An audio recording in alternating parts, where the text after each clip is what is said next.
Well, thank you so much, Stuart. I can absolutely endorse the value of cake. I cook for the staff meeting every Thursday morning. It's a very good thing to do. Look, I think we will probably have to have just a single question at the end of each speech, because although this is rich and engaging conversation, and I know a lot of you in this audience, I know what good talkers you all are, you will have the chance to grab our speakers at lunchtime. Our next speaker is Michelle Young from here at the ANU. She's the director of the ANU Sustainable Farms Project, and she's developed an innovative outreach program to ensure that the knowledge and the understanding developed through ANU research meets the needs of both farmers and the natural resource management sector. So she comes at this from the perspective of a social scientist who's previously worked on the evaluation of environmental management programs for the federal government and on health promotion programs in New South Wales. She's going to speak today with a hands-on and practical focus on restoring ecology above the ground. Welcome, Michelle.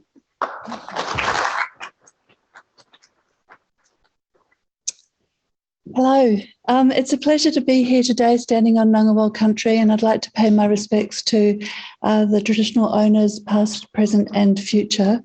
I'd also like to acknowledge the relationships that First Nations people hold with the woodland communities that I'm going to be talking about today.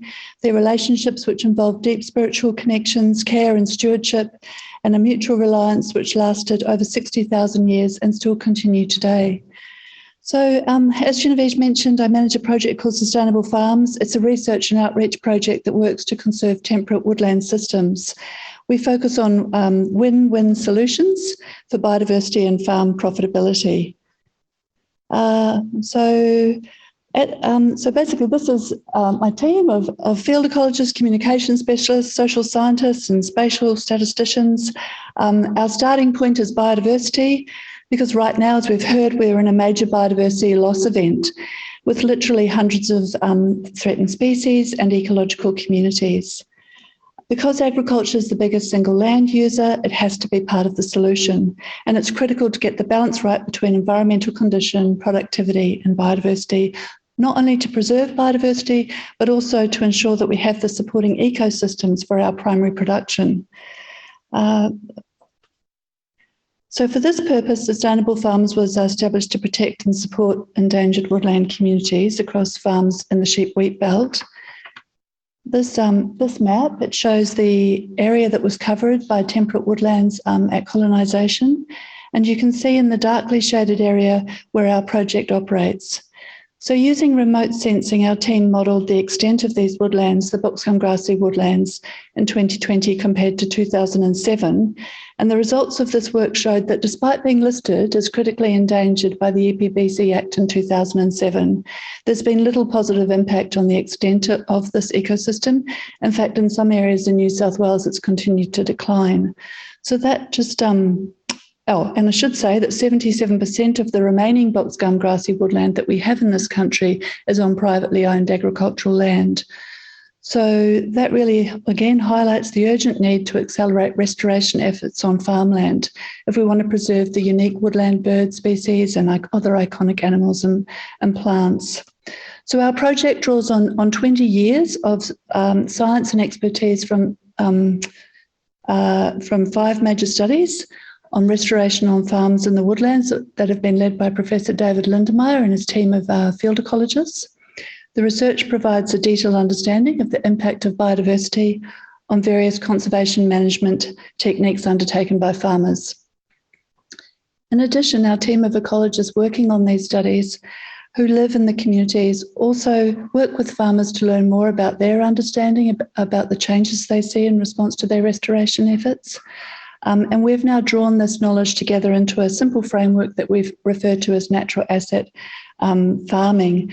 It's a simple, straightforward approach for advocating for the change we need for wildlife. And we've come up with this model because it represents really the research information that we've got to translate out around about the conservation of biodiversity, but also because we think it intersects with the other existing approaches for advocating for sustainable agriculture. Farmers, land managers and their advisors can access this information through our book, Natural Asset Farming. We also have a lot of, it's available from CSIRO, and we have more detailed resources on our website that provide a practical program of action for farmers around investment in these different projects to improve natural assets on farms. That's farm dams, shelter belts, protecting remnants. You can see the projects there. They support terrestrial and aquatic ecosystems and provide multiple services, including pest management, regulation of water cycles, and the regulation of microclimates. So our 10-way booklets, and I brought some along that are in reception, provide a quick introduction and overview of these different management projects. And, that goes to what... I was just looking for Tony, but anyway, for Stuart, because basically it's about people being able to take small and meaningful actions. It gives farmers measures that they can relate to and use immediately on their farms.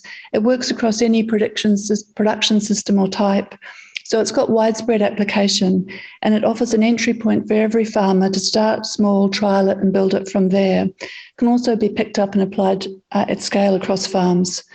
We know that some people don't want to identify with regenerative agriculture, so we've designed it in this way that we're trying to build people's literacy without asking for them to radically change their identity or pick up systems thinking, in the hope that this can actually be the start of that journey. It offers a framework around which farm commenting or stewardship schemes can also be developed, and ensures that there is a focus for biodiversity at a range of levels above ground, including species and ecosystems. So I just want to talk to you a little bit about how we bring this to action on the ground in the communities we work with. A big part of this is working in partnership with natural resource management agencies, local land services, catchment management authorities, and land care. Our regional field ecologists do this work, and there's a lot of demand for our team, both from grassroots groups as well as from these state agencies, because knowledge about landscape ecology and conservation biology, they often don't have that in these services. So our team provides support and advice when they're planning new programs around restoration and looking for funding. They do capacity building. It's a two-way process as well, because our science team is also continuing to pick up information from people on the ground through the relationships that our team have in these communities. We also work together running field days on farms, where farmers who have good examples of natural resource management show these through field days. We've had 2,500 farmers come through our field days that we run in partnership always with Landcare or other grassroots agencies. And at these events, we're really working to improve ecological literacy by joining our science with the observations and experiences of farmers who are demonstrating examples of good management. We bring in the data and evidence from the research, but it's actually the stories from the farmer and the connection that people make around these stories during those days that are really the powerful force for driving change. I think it's really fascinating to watch how when you create these discussions, people start building these really strong connections with place. And often it's the stories that are more important than the science. They come together. But many of the farmers who attend field days Many of the farmers who attend our events, they do have a desire to enhance and restore woodland communities because they appreciate the intrinsic value of that and the contribution it makes to their well-being. I won't go into any detail today about our mental health work, but we have got a substantial amount of work that's been done looking at the relationship between biodiversity and mental health and well-being. Through a collaboration with the University of Canberra. But one of the key things I just want to mention from that work, which is done by Kimberly, who's here today, is that it points to the value for well-being of those community restoration actions.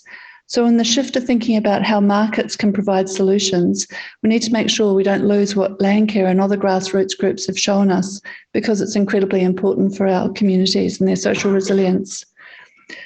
So with that said, what we know is that we need to build the economics case because we face a serious challenge about rehabilitating agricultural land, and that's funding availability, and adding to that the cost of land today.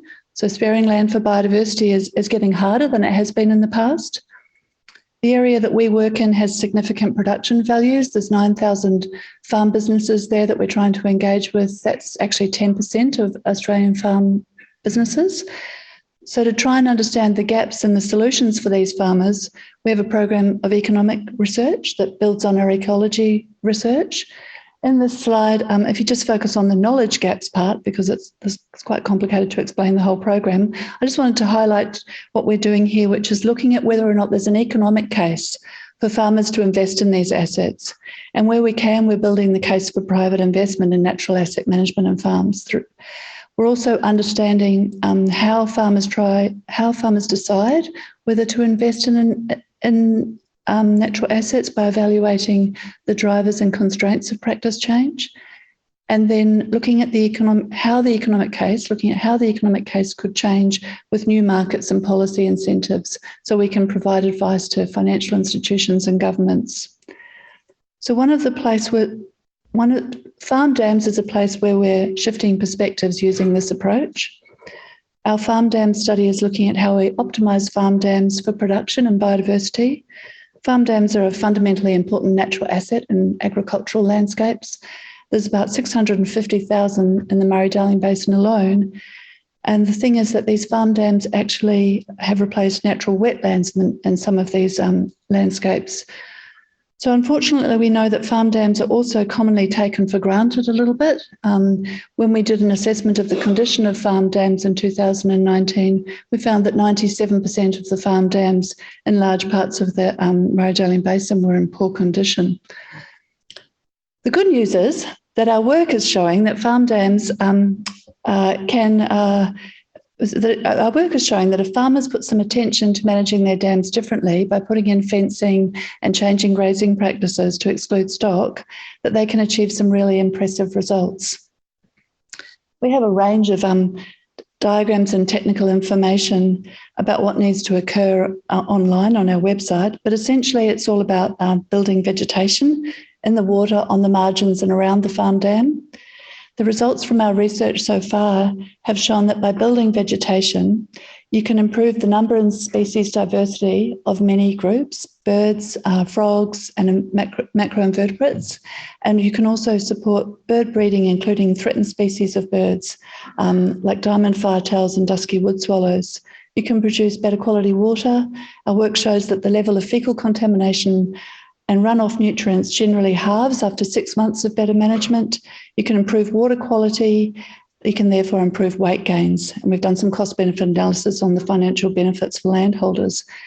Our colleagues at the Blue Water Lab at Deakin University, who are measuring greenhouse gas emissions at our farm dam sites, have also found significant reductions in greenhouse gas emissions. And in further work that we're doing with the University of Western Australia to develop hydrological models, we're quantifying the benefits from vegetation for reducing evaporation at dams. So there are other ecosystem services that we can presume are operating from dams but can't yet be quantified. What we know is that enhancing vegetation around dams is the key platform for these services. When you change the management of the farm dam, a lot of native plants start to come back into the dam, particularly water plants, juncus, bulrushes and water cooch. So now as soon as you have that, insects have a substrate to lay their eggs on and breed, and frogs have a place to hide and lay eggs as well, so birds come in to feed. And you're creating these biodiversity hotspots, which may have a huge effect on how the landscape functions. Dragonflies and damselflies that breed in the dams will go out and forage for aphids and other pest insects, and the frogs breeding in the dam produce thousands of tadpoles that hatch out and are eaten by birds and other species who spread those nutrients across the landscape. We can't yet quantify those economic benefits to farmers, and we don't really know whether they're significant, but they could be. So, look, the farm dam study provides one example of, how a natural asset, when it's enhanced, can perform, and the value of doing of working with the ecology and economics research to be able to demonstrate that. So, if I just come back to the major biodiversity loss we're experiencing, and thinking about what's going to drive the change in practice we're hoping for. That's a really big topic, so I'm just going to say a few little things about that. But obviously grants are going to be important, and we hope to see the details emerging of the next National Land Care Partnership Agreement. The Australian Government is also now exploring ways to extend granting programs through initiatives like the Agricultural Stewardship Scheme, which may eventually be marketised, and this could even be designed so that we can use the returns on carbon to support biodiversity. We can look to the industry certification schemes like the beef and sheep sustainability framework, which both have indicators for environmental condition that relate to ground and tree cover. And they might be part of the solution, but they're not actually going to provide that evidence of the condition of biodiversity in specific bioregions. So I think these schemes are going to need to continue to develop in these areas. I also just want to really emphasise what I think is the importance of having field ecologists, having people working in local areas who have that knowledge of ecology, because the wonder that they generate and the support that they provide for developing restoration on farms is really important. I don't think we could do it without them. We also need well-designed monitoring studies that can answer key ecological questions at a landscape scale across different climatic gradients without requiring every farm to be monitored, because we don't need to monitor everywhere. In fact, generating large data sets probably won't help us answer questions that we need to answer. And what our project has shown is that well-designed studies of birds are very useful if you want to monitor biodiversity across a region, because they're detectable and because they've been shown to be a core surrogate for other taxa. So through birds, we can build data sets that enable us to talk about biodiversity dividends, which is what we've done with our new free web tool called Birdcast. This tool is underpinned by data and modelling from 17 years of empirical data collection through our long-term studies. Birdcast describes the bird biodiversity dividends generated by investments in vegetation management and restoration programs. It's available on the website and incorporates 60 of the most commonly encountered bird species. It includes visualizations, data export and summary reports, so farmers can log in, put in their details and see what biodiversity they would expect to find on their place.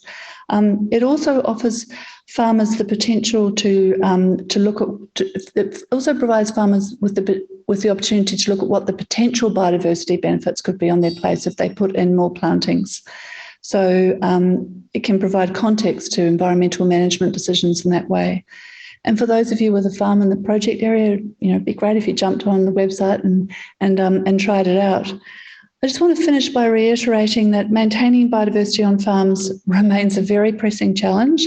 Our project shows what you can achieve with partnerships between a university program, the NRM agencies, land care, other grassroots groups and farmers.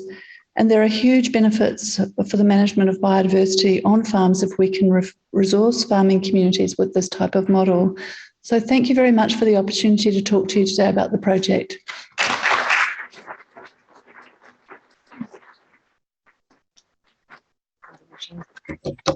I think we'll have time for one question if someone wants to head to the microphone. I think, Jenny, a fantastic focus on combining relationships and economic imperatives for farmers. I reckon quite a lot of farmers have changed their minds about agriculture, regenerative agriculture, by just looking over the fence and saying, gee, your pastures look good. A lot to feed those livestock on. Okay, just one question, go ahead.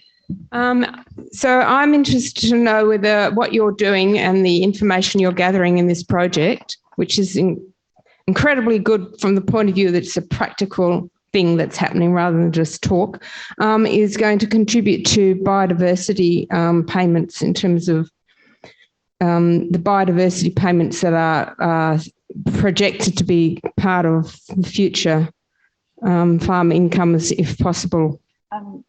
Great. A couple of things with that is that our project can contribute directly to payments that look at woodland systems. And I just want to, it's really important that we locate those kinds of schemes so that they directly respond to the unique ecosystems that are in those places. So we definitely can do that. David Lindemeyer and Andrew McIntosh have been using this information to develop the Agricultural Stewardship Scheme, and we continue to talk to other institutions like banks and and the Agriculture Innovation Australia, MLA, and sheep producers about how they could use this type of approach with their work, or develop it somewhere else as well in tropical savanna or rangeland areas. Yeah.